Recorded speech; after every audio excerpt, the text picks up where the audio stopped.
ngasih nama Muhammad itu bukan karena kehendaknya sendiri, tapi karena ilham dari Allah. Karena emang Allah yang ngasih ilham ke Abdul Muthalib buat ngasih nama cucunya itu Muhammad. Karena nama ini adalah nama yang udah ada di kitab-kitab terdahulu, di kitab Injil sama di kitab Taurat udah ada. Kalau di kitab Injil disebutnya Ahmad, dan di kitab Taurat juga udah ada nama Muhammad atau Ahmad. Makanya Abdul Muthalib ini dikasih ilham sama Allah buat namain cucunya dengan nama Muhammad. Dan orang-orang waktu itu kalau dia paham tentang Taurat dan dia paham tentang Injil, ketika dengar nama Muhammad dia pasti kaget. Kagetnya karena ini nama yang bakal yang diprediksi di kitab-kitab terdahulu di Taurat dan Injil bakal jadi nabi terakhir dan penutup para rasul, dan juga jadi Sayyidul Anbiya wa Rasul. Jadi pemimpinnya para nabi dan jadi pemimpinnya para rasul. Lahir dikasih nama Muhammad, diolok-olok sama orang Quraisy. Terus disusuin sama Suhaibatul Aslamiyah. Suhaibatul Aslamiyah ini pembantunya Abu Lahab. Pembantunya Abu Lahab.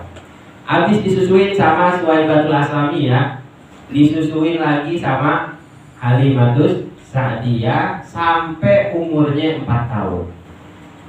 Nah, pas umurnya Nabi 4 tahun sama Halimatus Sa'diyah, Nabi ini dikembaliin ke ibunya. Karena ada satu kejadian yang bikin Halimah Sa'diyah sama Abu Kabsyah ini takut buat terus-terusan ngerawat Nabi Muhammad. Apa kejadiannya? Kejadiannya adalah Haditsatu Syiqqis Sadri, cerita tentang dibelahnya dada Nabi Muhammad. Gitu.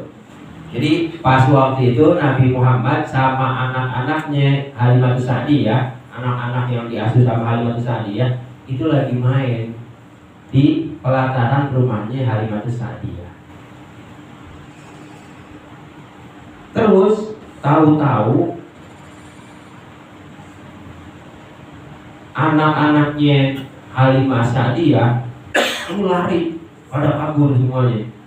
Kabur masuk ke rumah, mukanya ketakutan.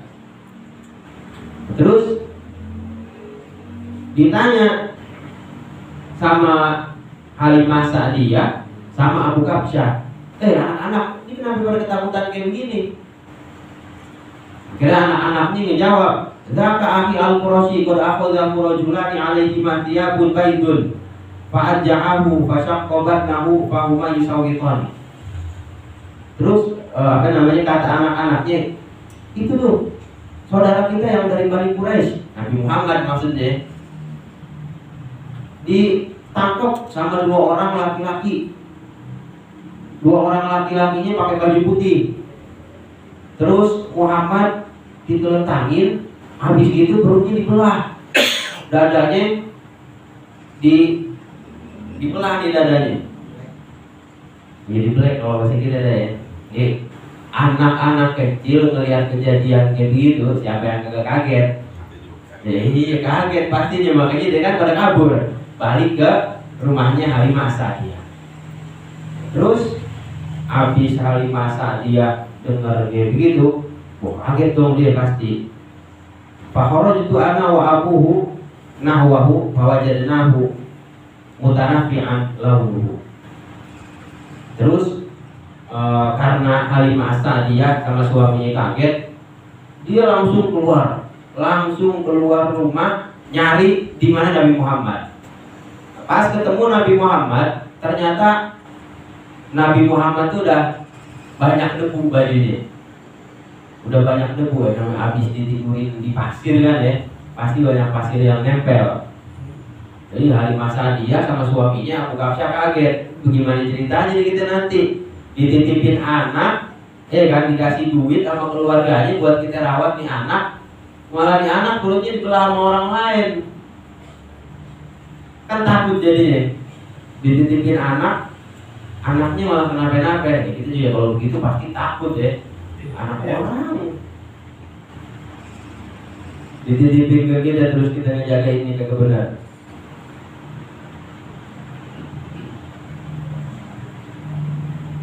Terus habis gitu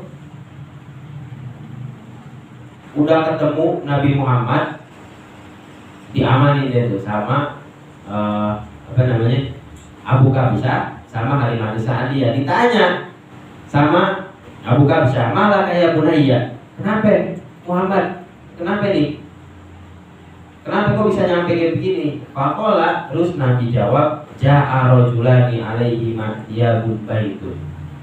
Ja'ani telah datang kepada saya rajulani, dua orang laki-laki, alaihi mathiyabun baitun, yang kedua-duanya memakai baju yang warnanya putih. Faqala ahaduhuma li sahibihi, terus yang satu orang ini nanya ke yang satu lagi, huwa, ini dia nih orangnya, dia. Jadi didatangi nama dua orang laki-laki, ya dua-duanya pakai baju putih, yang satunya nanya nih, ini nih anaknya. Qala, terus yang satunya lagi jawab, na'am, iya. Nah habis gitu Nabi ditidurin, dibelah perutnya, dibelah dadanya, terus diambil hatinya, dan hatinya Nabi, organ-organ dalamnya dicuci pakai air yang airnya dibawa dari surga. Karena tujuannya itu cuma satu, tujuannya itu ikhraju hadis syaitan, tujuannya buat ngeluarin nafsu-nafsu syaitan yang ada di dalam diri Nabi Muhammad. Karena waktu itu belum disuciin, pas masih kecil. Akhirnya disuciin sama dua malaikat tadi, biar di hatinya ini nggak ada nafsu-nafsu yang datang dari setan. Akhirnya karena kejadian itu Halimah Sa'diyah ini ketakutan. Terus Halimah Sa'diyah ngebalikin Nabi Muhammad ke ibunya Sayyidah Aminah. Tadinya juga Halimah Sa'diyah pengen nyusuin Nabi itu cuma 2 tahun. Perjanjiannya cuma 2 tahun. Pas 2 tahun Halimah Sa'diyah berangkat ke Mekah, nemuin Sayyidah Aminah. Halimah Sa'diyah ngomong sama Sayyidah Aminah, minta ditambahin lagi dah, sampai umurnya rada gedean dikit, melas-melas dikit nih. Halimah Sa'diyah ngomong ke Sayyidah Aminah, lamain lagi dong dikit, daripada di Mekah kan kena penyakit, jadi saya aja yang merawat. Nah, jadi begitu. Soalnya apa? Karena pas Nabi di rumahnya Halimah Sa'diyah, Nabi mendatangkan keberkahan untuk keluarganya Halimah Sa'diyah. Tapi pas umur 4 tahun, karena kejadian itu, akhirnya Nabi dikembaliin ke keluarganya.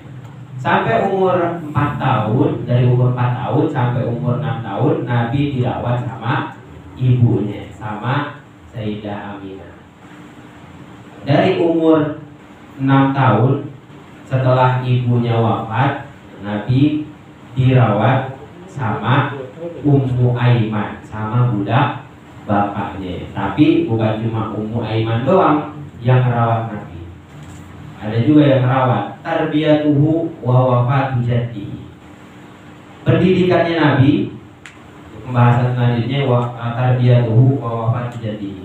Pendidikannya Nabi dan wafatnya kakeknya Nabi. Qoma bitarbiyatihi ba'da wafati ummihi jadduhu Abdul Muttalib.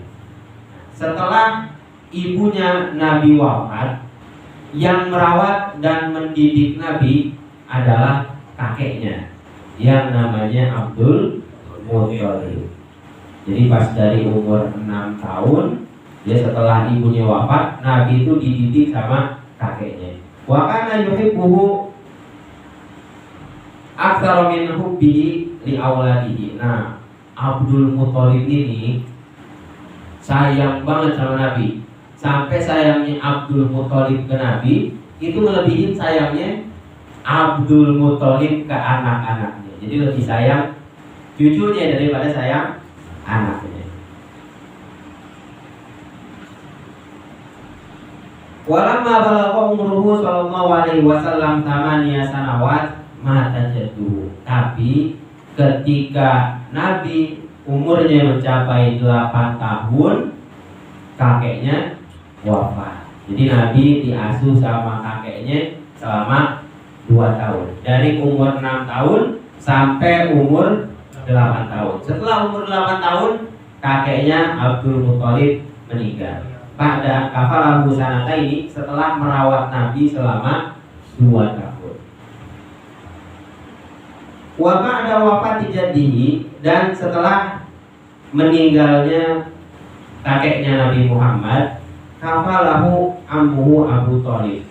Nabi Muhammad dirawat sama pamannya yang namanya Abu Thalib. Jadi prosesnya Nabi dari kecil sampai umur 8 tahun, lahir disusuin sama Suwaibatul Aslamiyah, habis itu sampai umur 4 tahun disusuin sama Halimatus Sa'diyah, habis itu dikembaliin ke ibunya sampai umur 6 tahun. Umur 6 tahun ibunya meninggal, terus diterusin kerawatnya sama kakeknya. Sama kakeknya 2 tahun sampai umur 8 tahun. Di umur 8 tahun kakeknya meninggal. Pas habis umur 8 tahun yang melanjutin merawat Nabi adalah pamannya yang namanya Abu Thalib. Wa kana faqiron, dan keadaannya Abu Thalib waktu itu pas merawat Nabi, ya, keadaannya Abu Thalib ini fakir. Prihatin banget, pokoknya fakir itu di bawahnya miskin. Kalau miskin aja udah susah, fakir harusnya lebih susah daripada miskin. Miskin kuadrat udah jatuhnya. Di 2 kali miskin. Miskin aja udah susah, kalau fakir berarti lebih susah daripada miskin.